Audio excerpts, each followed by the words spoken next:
say is that classical riding is nothing other than correct riding. There's nothing highfalutin or airy-fairy about it.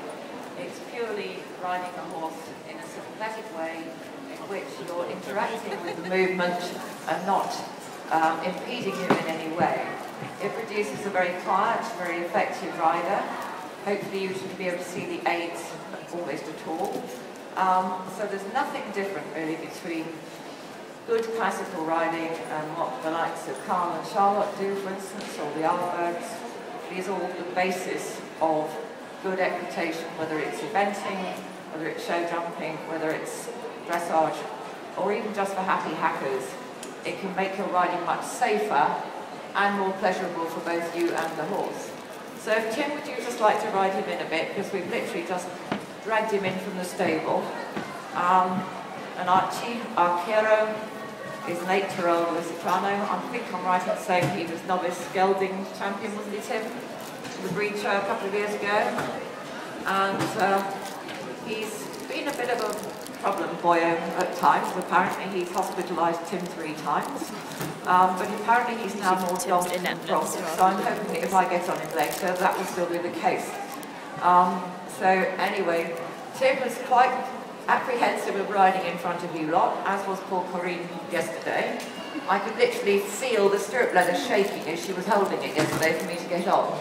So, and I think Tim, although he's done all this stuff with the Sealed Knot Society and whatnot, this is a very different atmosphere and a different event. So bear with him and we'll see what we can do. So we're just going to, first of all, just let Tim ride him around, warm him up a bit, assess Tim's position, also assess the aids that Tim's using, etc. But just generally to let Archie have a look around. So we're looking for a rider to be sitting in the ear, shoulder, hip, heel line of balance, which is basically a standing position, so that if the horse was whisked away from underneath the rider, he'd land standing and not on his backside. Now, at the moment, Tim would land on his rear end. So what we want to see is that, not that, which is really very much out of balance. If the rider is in not a chair seat as such, but he's still not in the ear, shoulder, hip, heel line, which means then that he's going to probably be behind the movement a bit in rising trot. I can already see what's going to happen when he goes into rising trot.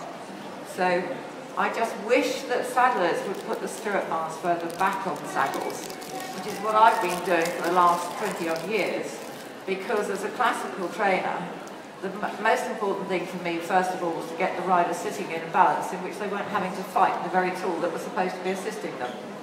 And I've been beating on the Walsall for years about putting the stirrup bars further back, and still they don't do it. You might get a slightly longer bar. And having the big knee rolls on saddles now, on dressage saddles, does help to keep the leg back, or keep the leather back at an angle. But for me, the leather, if you want to ride in the flat work position, or even in the jumping position, because a good jumping position is nothing more than the flat work position, but with the ankles folded, you still don't want your legs stuck out in front of you. So that is more the jumping position, that's the flat work position. And so we want to see the rider sitting so that he's directly on his seat bones, not on the back of the buttocks, because there's much more pressure going down on the horse's back in the area which causes him to either be able to lift his back or to drop it. And also it's much more difficult to collect the horse, for instance, at the higher levels of dressage, if the rider's not absolutely in that plumb line position. The one thing I do find, I don't like these big knee rolls that are on the top of saddles now. I used to put them on mine years ago, but people's thighs are all a different shape. If you get somebody with very big, heavy thighs, with fixed knee rolls on the top, it's going to tip them on their fork.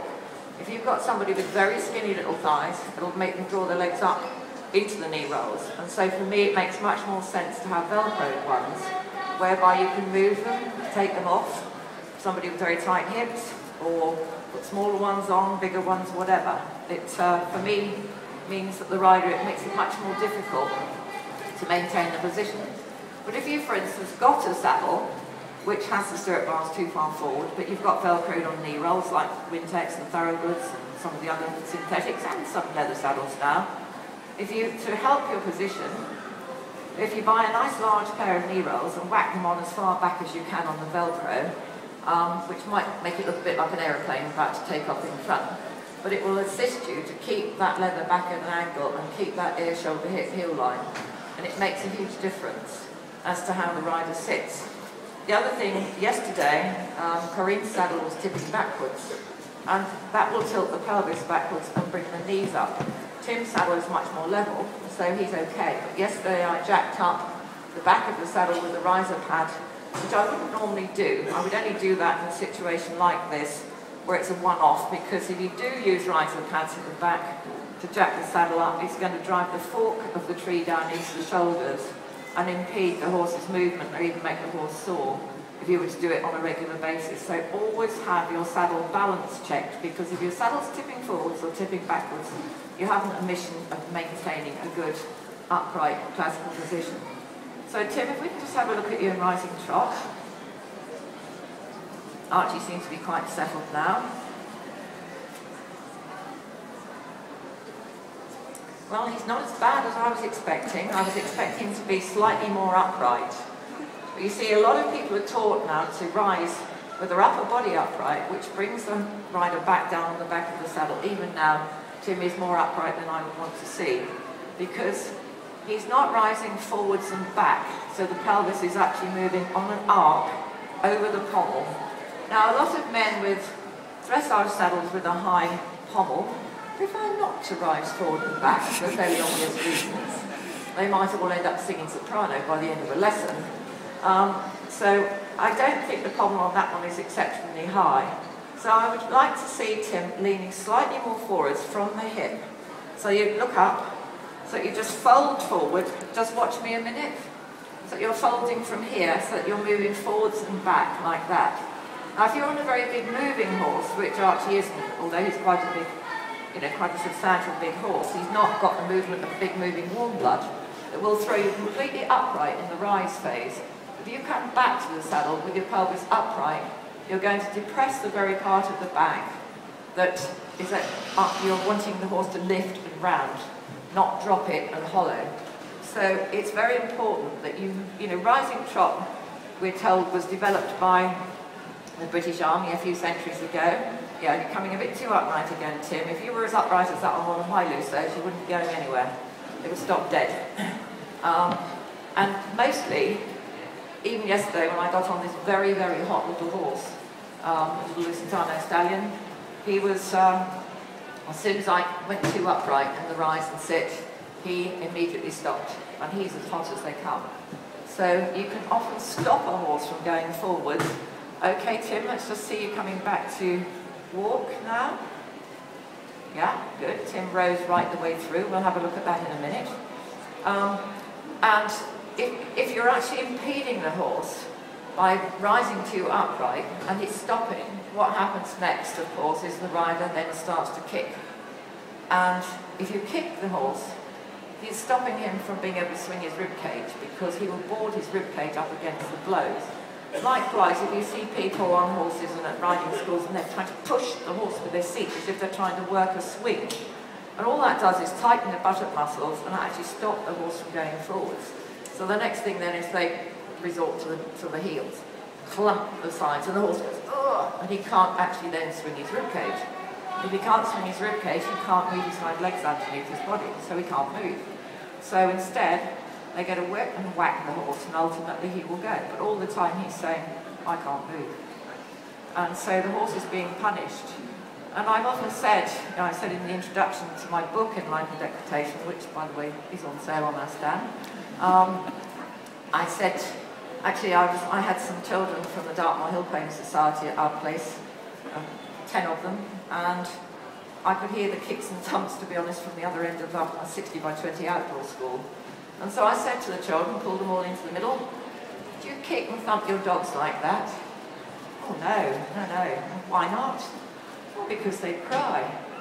Oh, and do you not think your pony would cry if he could? And that's the thing. People, because the horse is mute, he has to suffer. And that's why, for me, riding correctly in a way in which you're not impeding him and you're helping him, because we are an unnatural encumbrance on his back. That it behoves us to try and sit as well as possible, even if you're just a happy hacker, because you get so much more pleasure out of hacking, even if you're riding in a way that the horse is comfortable, he's not resisting you. So the whole thing becomes much more of a partnership. So I'm just going to have a look at Tim's sitting trot. So why does he grimace? Why does everybody grimace as soon as I mention the word sitting trot? So. Right, okay. Now Tim's not a pelvic wriggler. We get all sorts of deviations. Okay, bring him back to walk. Right, okay, good boy. We get all sorts of deviations in the sitting trot from the rider. You'll get the good old dressage rider's nodding head, because what's happening is they're pushing both seat bones together, and what happens then is they are adhering to the saddle, but it blocks their feel of the horse's movement underneath them. Because if you can feel the horse's back moving in two halves, so the two sides are rising and falling separately underneath you, you can also feel which hind leg is coming under, which hind leg striking on the ground, the shoulders coming back and the shoulders going forward, and thence to feel your diagonals without ever having to cheat and look down. I rode the little stallion yesterday and was able immediately to tell everybody, left shoulder's coming back now, shoulders going forward, now, right hind leg's coming under, now. And I can do that on any horse anywhere in the world, purely because my seat bones are working with the two sides of his back, and I know the correlation in footfalls in walk, trot and canter. So we're going to have a look. Archero's a nice comfortable Lusitano. He's not like a very big moving warm blood, which you've got to sit to an awful lot more movement on. Not only warm bloods, you can get some Welsh cobs that have got really big bouncy trots, and Frisians have got huge trots, and but the Lusitano in general is why at my age, being an old age pensioner, that I like to ride a horse that's comfortable and not too difficult to sit to anymore, so I've got an arthritic spine. But what I want to do is just bring Tim in to the middle here, and we'll turn him sideways as well so you can see in a minute. So if we can come more or less in the middle, and actually show you what I would like to do to improve his position. Now Archie looks fairly wide, although I think he's lost weight since I saw him at the breed show, at the Spanish breed show. I think they've been working very hard to get his midriff down a bit, because Lusos are very, very good doers, and I know that only too well on Devon grass, where I come from. So, yeah, so what I'd like to see is Tim just take his foot on the stirrup a minute, that's it. And that basically is where I would want to see Tim's leg. He's now much more just sitting up tall. He's much more in the ear, shoulder, hip, heel line. But I can feel that Tim is actually quite tight in his ankle here. And that is, are you quite tight in your knee here at all? Yeah, have you got tight hips? Yeah, he's got tight hips. He's tight everywhere, he says. Well, he probably is today, more so than usual. But I always test people's ankles. Hello, Archie, I haven't really met you properly, have I? It's very rude of me not to say hello properly. But if you pop your foot back in there, I would actually say that your stirrups probably could have gone down a hole, but in this situation, I'm not going to argue with you. Now, what I would do, because you have got big knee rolls, or you've got knee rolls on here, but they're not very big ones. And for me, you might as well not have them on, in all honesty. If they're small, the knee can so easily slide up over them. You're much better with a big Velcroed on knee roll, which I could have brought some from my stand, actually. And that would help then to keep Tim's stirrup leather back at more of an angle, or at a more perpendicular line, so that he's not then going to slip forward. You also need to have your buttocks a little bit more forward in the saddle. We'll turn him around perhaps now so that the others can see in the short side, yeah? And yeah, just that's fine, thank you. And what we want to do is to try to get him so that he can't see his toe when he looks down. So a lot of people think they should have their foot with the heel well jammed down, even for flat work, and what they do is that. So all they're doing is moving the foot forward. So there's not really any sort of depth in the heel. But if you have your toe pulled up all the time and the heel rammed down, you'll have tension in your calf muscles all the time. And it means that you can't use your legs with more of a pulsing like this. The legs should never be used upwards and backwards like this, because it's totally ineffectual. And if I were to get you to put your hand between the horse's side, or in my case at home, I do it with my horse movement simulators because they don't keep moving away. And if I were to put my hand under Tim's leg here and ask him to use his leg. Even now, he's using it backwards. So what we need to do, although you wouldn't have seen that, I can feel a backward squeeze, which later when we start to do things like, well, rein back and particularly piaffe, we do move our legs back. And so you can very easily confuse a horse at the higher levels if you're using your legs always in a backwards manner. So what we want is for the leg to be used with a slight inwards and forwards roll of the calf muscle like that. But what I do advocate, if the rider hasn't got tight ankles, and even if they have, is to think of putting a little more pressure on the outside of your toe, the little toe, like that. Because it has the effect of actually being able to use your leg like that, inwards, not upwards and backwards. So if you just turn him around again, Tim, so we can show them on this side. Thank you, Archie. I saw that. Kick, kick, kick. Wasn't hard, but the thing is, the more you just wriggle your legs or wiggle your legs or flap your legs on the horse's sides, the more they become inured. Ooh, the more they become inured to, he said, don't ignore me. The more they become inured to the aid. So if you want the horse to be in front of the leg, as we call it, I actually tell people to release the knee here, even if there's a bit of a gap there to start off with, until the hips open a little bit more. So he can use his leg like this, yeah, not like that, or even with a backward squeeze like that. So it's at the girth there, and there is behind the girth. And that way, the legs stay very, very quiet and still. It takes a while to get them used to doing it, and to get the shape around the horse, but it's something you can easily do out hacking. Practice when you're going in straight lines.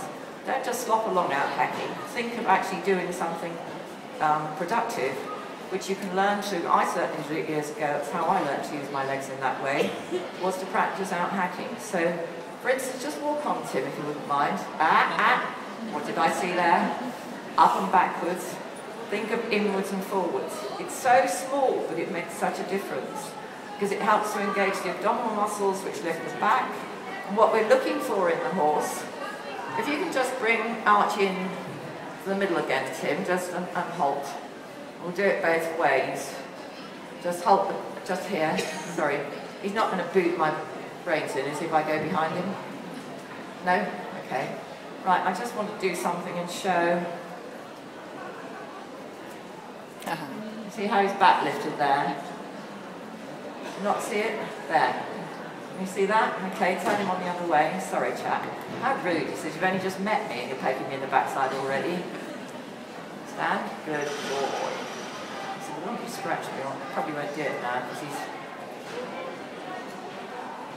Yeah. You can see the pelvis tip slightly.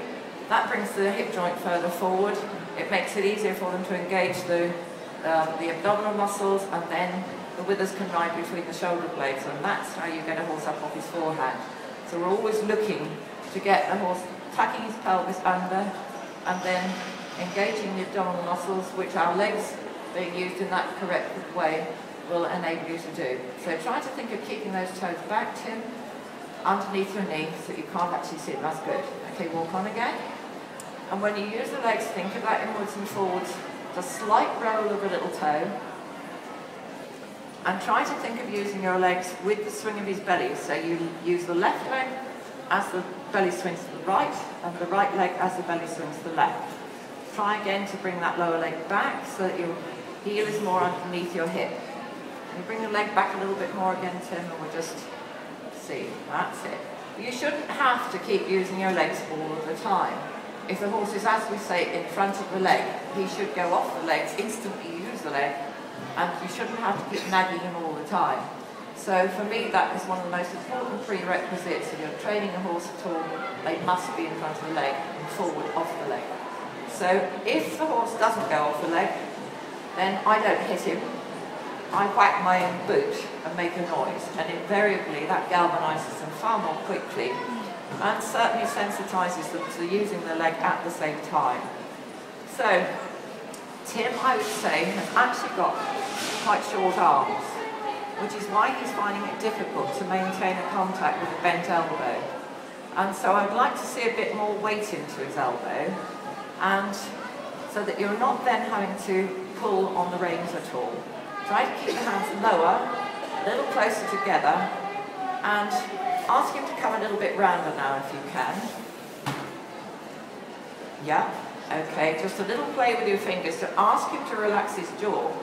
Now, we want a horse to relax his jaw in classical riding because, for me, they can't work through from behind if they've got rigidity in the jaw and the poll.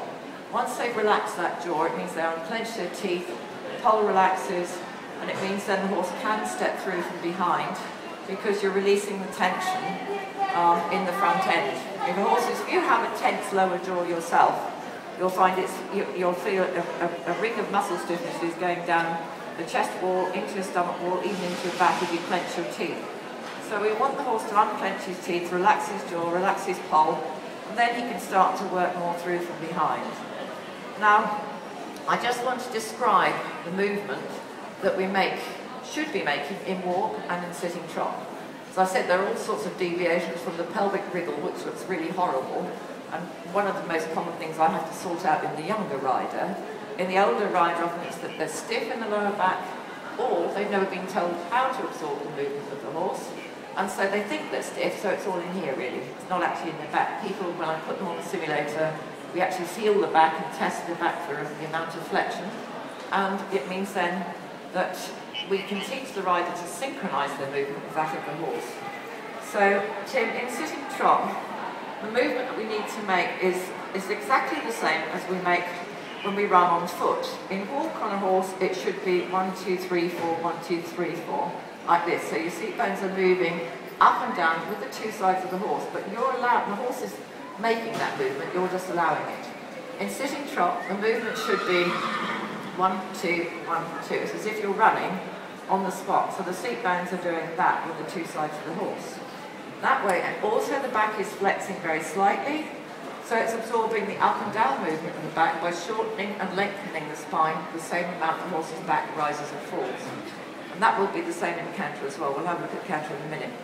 But in sitting trot, if you can't manage more than 8 or 10 strides without starting to bounce, don't do it. Practice makes perfect, but only the right sort of practice makes perfect.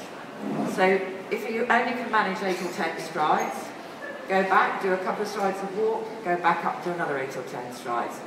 It'll soon become 10 or 12 strides, then it'll be 12 or 14 strides, etc., until you can do a whole circuit of the school without any problems whatsoever. So build it up in increments. And, here we go. So we're going to have a look at Tim's sitting trot again in a minute. But I want you just to take your reins up a wee bit shorter. Once you've got him on the bit, keep the elbows bent there. And then ask him to go up to trot. And I want you to see if you can actually feel the two sides of his back. But try to keep the hands down and together and still. And walk. Okay. Now, how are you taught to actually effect a downward transition, for instance, in walk to halt or sitting trot to walk or what? Sorry? Say again. Half halts and keep the leg on. Yeah. Right, okay, just walk on again. Get him on the bit again. A little bit more. When you want to halt, I just want you to keep the lower leg lightly on, but squeeze your buttocks together. And maybe the upper thigh. And heel halt. That is how we were taught to halt in Germany and in all downward transitions. For instance, if you want to go from canter to halt, it's a strong, quick squeeze of the seat. Canter walk slightly less, canter trot slightly less still. It's totally invisible to the onlooker, but it also means that the rider is lightening his skeleton. Oh, he's having a shine his own pose now. Okay, and halt again. Close your seat, don't lean back there, whatever you do. Good. Okay, well done. So it means that there's almost no hand involved at all. So that you're actually lightening your seat, it makes you grow tall at the same time. Keep the leg on to keep the hind leg coming under. And the same in sitting trot, Tim. Let's pop up to sitting trot once more. And close your seat. Squeeze your buttocks together and walk. You see? But pick up the swing of his belly then with the legs, so you push the transition through, and you get a very nice smooth transition. So up to trot again, no kicking, I saw you. Eyes in the back of my head too, I warn you. And close your seat.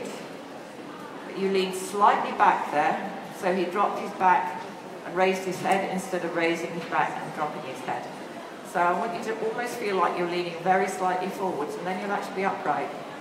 So take him up again, good, and then another transition to walk. Good, Tim, well done. Pick up the swing of the belly so you don't get a momentary hesitation. You've got to push every transition, should look like it has no seams or joints. Okay, and up again. Keep the contact. And then close your seat. And pick up the swing. Very nice, well done. Easy peasy, isn't it? Then halt. Walk, halt. Yeah, he's not quite square, but never mind.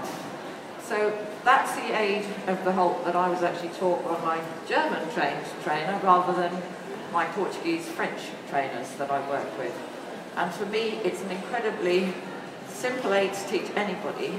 The most important thing is they have to be in the ear, shoulder, hip, heel line and neither tipping back or even too far forward. It's better to be very slightly forward than too far back, so you're not going to depress the back of the horse. Now, do you want to have a canter, or up to you? See what you feel like? Tim is having problems, he says, with the canter. But so I'm not that bothered. If you prefer not to and you want to do a little bit of lateral work or something, he's going to have a try, okay? So he's not particularly well warmed up because we've been talking a lot. Okay, well for me too, if anybody's nervous of doing something, and they are doing it, then they're having to summon courage. So that means that they're brave. So if you're a nervous rider, and you're making yourself do it, don't think you're a wimp, because you're not. If you are nervous and you're having to make yourself do something, you're summoning courage, so in fact you're brave. People are naturally fearless and naturally fearless. They don't have to think about it. So,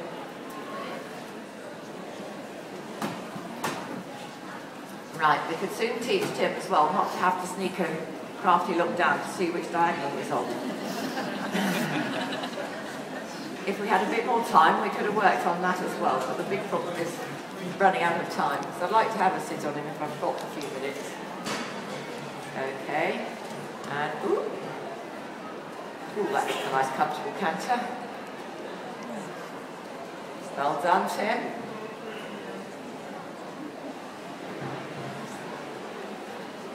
Okay, can you pop him up again? And good man. You can tell he spent a lot more time in canter in his life, charging with a sword in one hand, doing the sealed knot stuff, you see, because he's clearly quite at home in the canter. Archie's obviously got a lovely canter anyway to sit to, as had the little guy that I was on yesterday afternoon. So, Tim, let's just have a look at the canter on the other rein. Which was the worst rein? That was your good rein, was it? Ah. Right, okay, let's have a look at this one.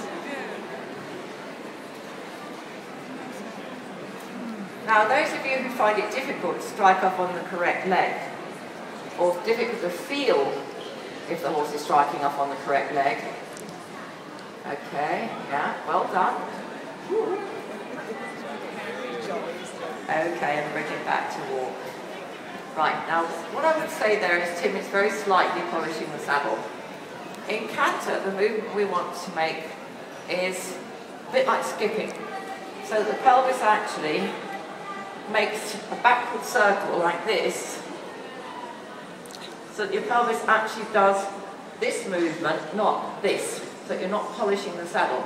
Because the horse's back, we want it to be coming up underneath us in a series of jumps, basically, so each stride should feel like a little jump. And if you're pushing down with your seat against the horse's back, then you're going to flatten it and not allow the jump to come up into your seat, which later on, when you start doing things like flying changes and tempi changes, then you need to have every bit as much jump in that canter as you can possibly get. So I'd just like to, I will have a quick hop on him, Tim, although I think I'm so spoiled by having my saddles with the stirrup bars further back. I feel really out of balance on a saddle that's got the stirrup bars a bit further forward, so you'll have to bear with me at the moment. And I've only got a very block, so it could be a rather inelegant mount. That's the trouble with getting older and having an arthritic spine. At least that's my excuse and I'm sticking to it.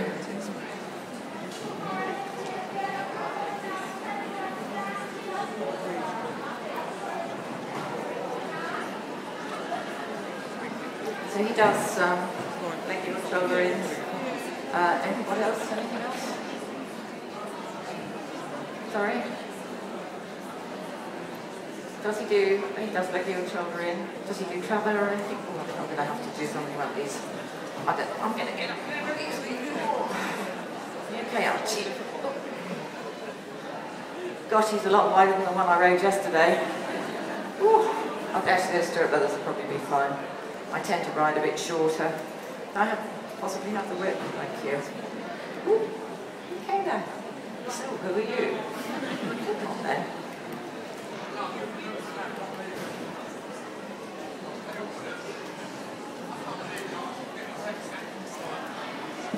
So I like to let the horse walk on a longish rein to start off with until he gets used to the feel of me. Come on. Completely the opposite to the one I rode yesterday, who was as hot you hardly dared to touch him with your leg. That's pretty much what I'm used to. So I just had to get used to the feel of him a little bit more. Good boy. Okay. That's it.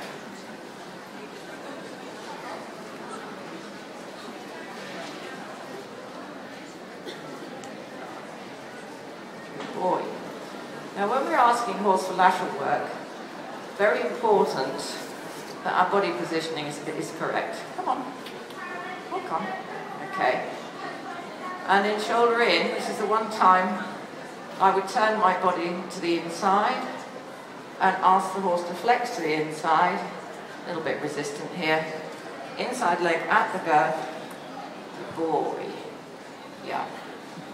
But when I go to turn, my old teacher, who was a Belgian, trained with Nuno Oliveira, he did what Oliveira did, not necessarily what he said. And instead of turning the shoulders, which most of us are taught, turn your shoulders in order to turn, which I'm doing now, and my weight's gone on my outside seat bone. If I advance my inside hip, as I've just done there, hook on, good boy. Now if I go to turn him here,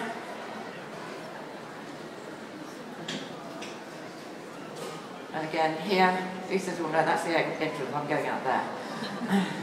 But again, if I go to turn him here, I can turn him entirely. He's a little tighter on the right rein. No, he said, I'm going to see Dad. Oh, that's it.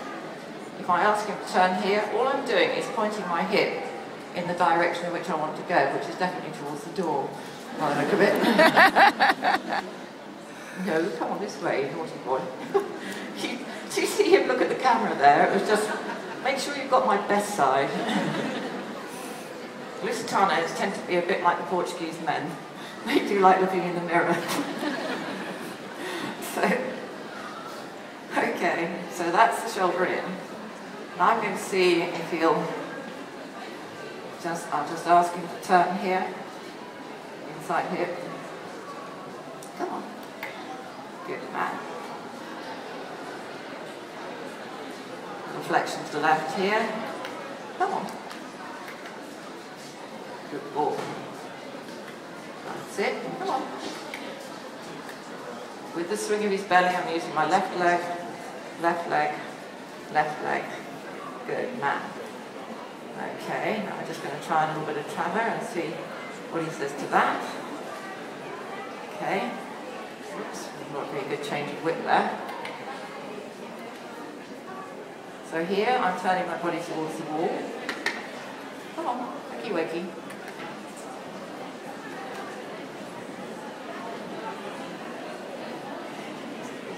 And then if I wanted to go back to shoulder in, turn my body to the inside, a little bit sticky.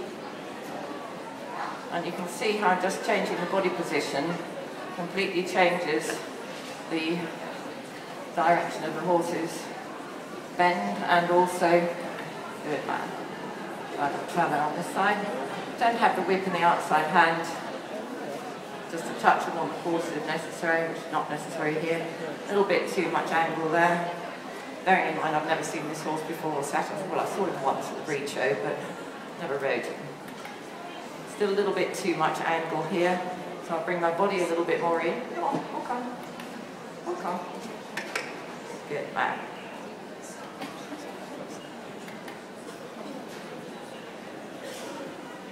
Come on.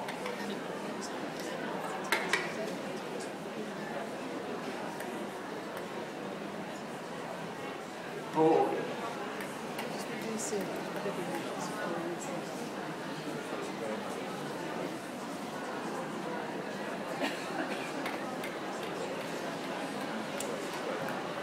You're not, he's definitely looking towards that door. Now I'm going to go to you upright in rising trot, and immediately he will stop because I'm coming down on the back of the saddle. And they're up. But I can tell you, for instance, his left shoulder's going back, back, back. His right shoulder's going forward, forward, forward. Left hind leg's coming under, under, under. Right hind leg striking off the ground. Come on. Now. If I can keep him going. Now, now, now, now. And you can feel all of that just by what your seat bones are doing underneath you. If I'm pushing with both seat bones together, that immediately blocks my feel. Come on then. So, a bit of a dressage words, nodding head as well. Look at the legs, whoops. Instead, when you pick up that separation of the seat bones, come on, whoops. You can sit there very easily and look as if you're not even moving. Come on. And that's better, it's towards that door again.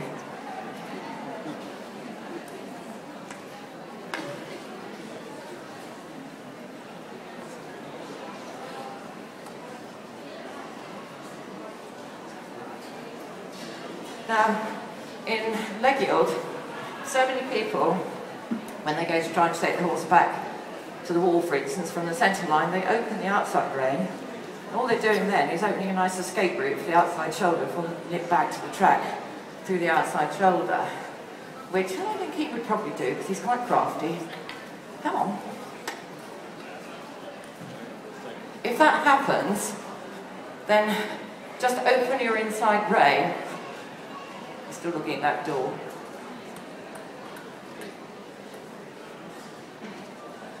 And I'm deliberately now going to try and push him through his outside shoulder, there. Now if I open the inside rein, outside leg, I can straighten him again. And then outside rein says, don't go through your outside shoulder. I'm keeping against the neck. You want to see the outside rein always in a nice curve along the neck, not a straight line, because that's a pull, so that you can actually use the rein either actively or passively against the neck, which, for instance, if I go to turn him here, I want to be able to move his forehand over by a little nudge of the rein against the neck, outside leg behind the girth. So a little nudge with my fingers there against the neck.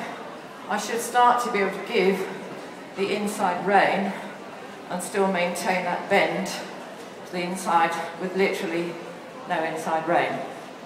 So the rein can either act passively against the neck, which is saying don't go through your outside shoulder. So we just have the rein here against the neck, or I can activate the rein with this little nudge against the neck, outside leg a little bit behind the girth, and that means he knows that means to move his forehand away from the pressure. So, are there any questions at the moment? Because I think we're pretty near to finishing, so trying to keep an eye on the time. He's lovely actually, Tim. He's, you know, really sort of, obviously I'm a totally different rider to you. And, you know, it's a different atmosphere for him and everything. Any questions very quickly? Or does it all seem fairly clear so far? So the one thing I quickly want to show, if we can before we stop, is the rising trot walk transition. Come on, wake up. Thank you. And instead of going rising trot, sitting trot walk, which is what so many people do, if instead you just slow your descent back to the saddle and slow, and then pick up, swing into the belly with your legs, you'll find it much easier on many horses in particular. Also, it keeps the rider's seat light in the saddle and prevents you from landing heavily. And so, again, if I ask him with my lower leg, then bring him back to walk. Come on. There's never any backward use of the leg. Close, see, ooh, take the wall down there. And every time we head towards that door,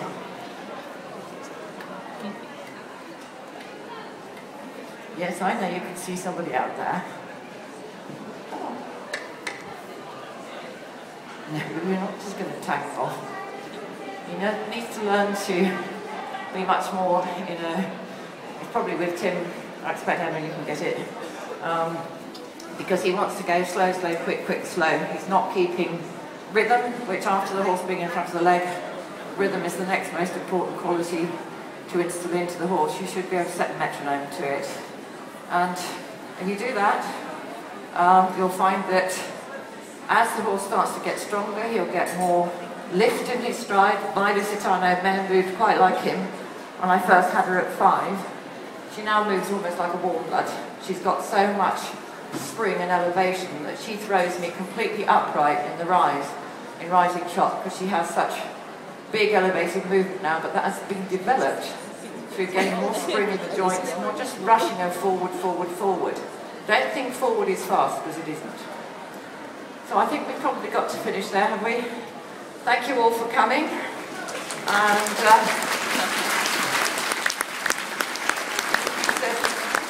thank you to Tim for putting himself forward, and Mr. Archie here. So he obviously likes his applause.